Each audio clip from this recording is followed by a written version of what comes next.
Would you believe me if I told you that southern Oklahoma was home to a mountain range? And not just any mountain range, but a mountain range that has been called the most beautiful place in America that you've never heard of? These are the Wichita Mountains, the focus of day 18 of Mountain Month, the series where I talk about your favorite mountains every single day of October. The Wichita Mountains are located in southwestern Oklahoma, about 80 miles southwest of Oklahoma City. They run for 60 miles northwest to southeast, and they're about 10 miles wide on average. At their highest, the Wichitas rise to just under 2,500 feet, and they have about 1,000 feet of topographic relief above the surrounding gently rolling plains. So clearly, they aren't a huge mountain range by virtually any metric, though they are quite large for the Midwestern United States. And that raises the question, how did this small pocket of topography end up in the middle of the otherwise flat Great Plains? Well, it turns out the geologic history of the Wichita Mountains is actually pretty fascinating. You see, the Wichitas are the remnants of a failed continental rift, which is when the Earth's crust pulls apart.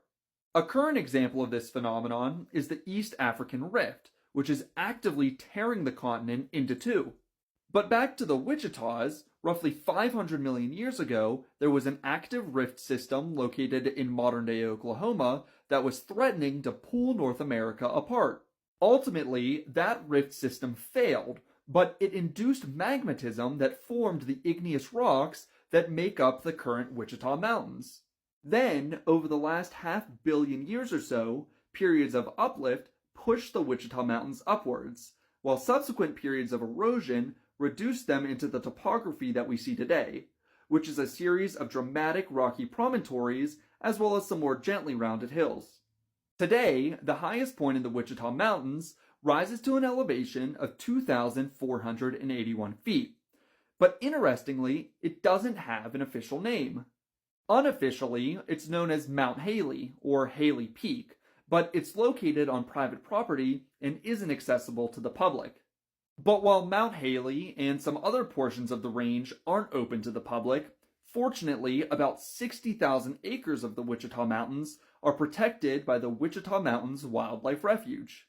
The refuge contains the third highest peak in the Wichita Mountains, Mount Scott, shown here, which stands at 2,464 feet.